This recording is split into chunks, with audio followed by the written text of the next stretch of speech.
Hello, welcome back to another video on astrology.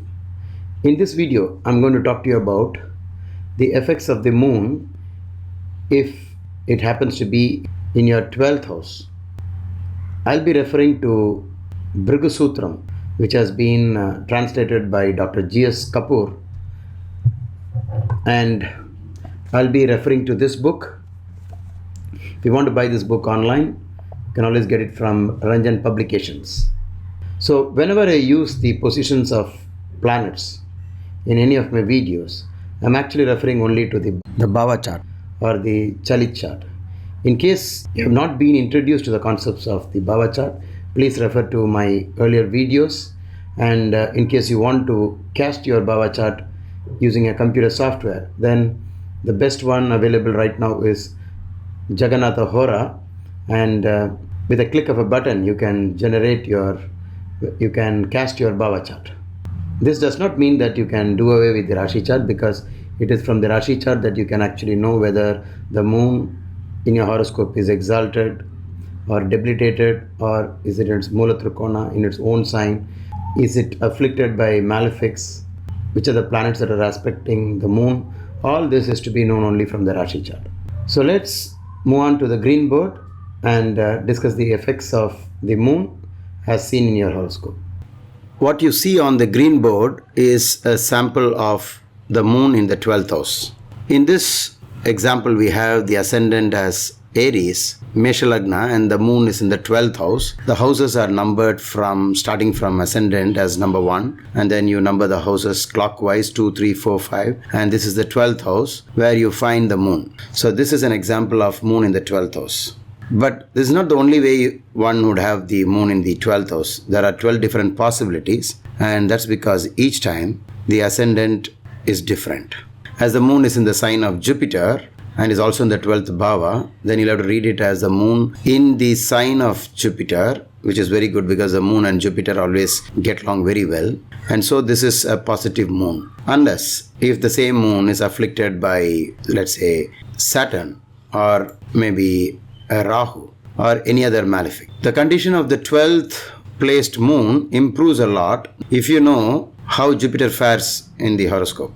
For example, if Jupiter, the owner of this house, is here in the 4th and exalted, this moon is likely to give more beneficial results. If you stand by one-line rules in astrology, for example, if you have a book that says moon in the 12th gives these results, and you expect it to happen, it will not happen, because each time the situation of the moon is quite different. That's the reason why throughout this series I've been doing all the possibilities so that you will be in a position to understand that though the moon is in the 12th in many horoscopes, the result will not be the same. In this example, the ascendant is Taurus, Rishabha Lagna, and the moon is in the 12th bhava. Here moon is in the sign of Mars. Mars is a natural malefic, so you'll have to consider this as not so favorable as in the previous case. In this example, the ascendant is Gemini, Mithuna Lagna, and the moon is in the 12th. This moon is in a very happy state despite being in the 12th house. So whatever good that has been attributed to the moon in the 12th will definitely manifest in the life of this person, because the moon is either exalted or in its Mula Trikona. The good effects of this kind of a moon can only be altered by an association with a malefic, as in this case I've given you an example, Saturn with moon in the 12th, or Ketu with the moon in the 12th. Here there is a contradiction because Ketu is debilitated and moon is exalted. So you will find the negative side of the moon in the 12th coming out because of association with Ketu.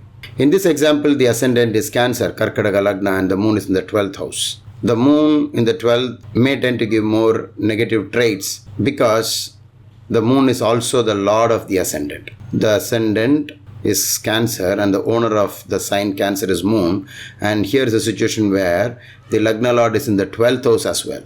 So this moon is likely to give more of the negative qualities of the moon. For example, the person can be very, most of the time, angry, rebellious, disregard to information and guidance.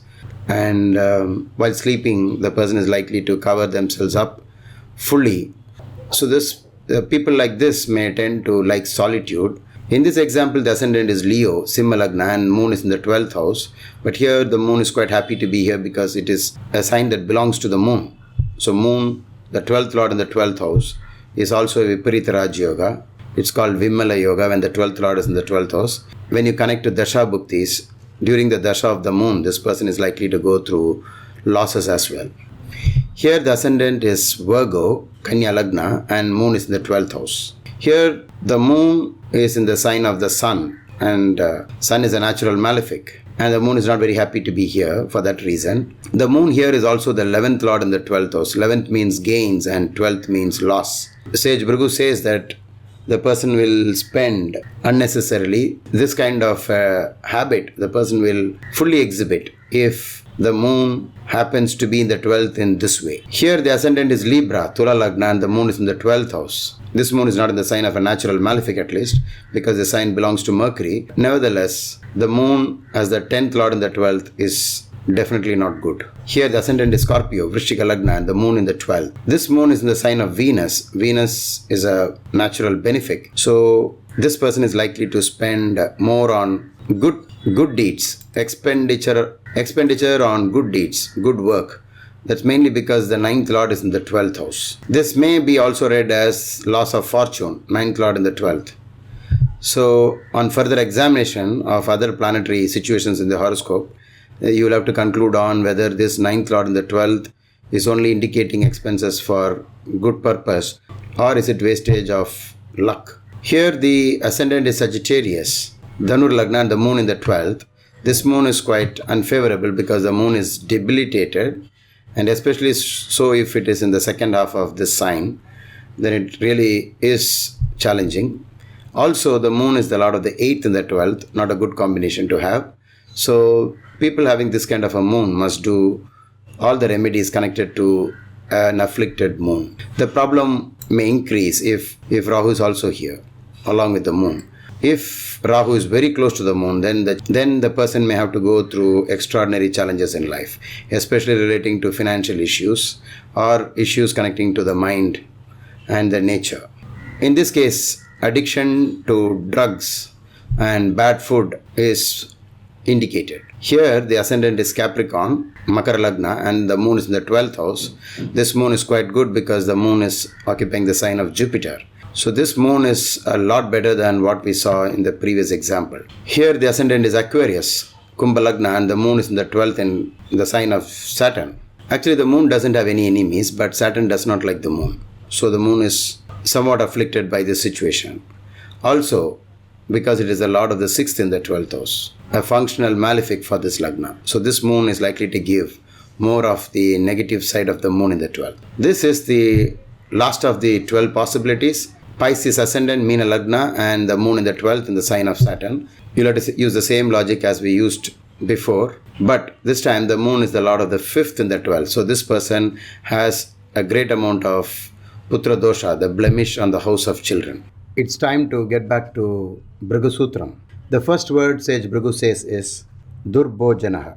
Dr G S Kapoor, the translator, says the native will be deprived of good food. It's not just the deprivation of good food. Durbhojanah actually means bad food.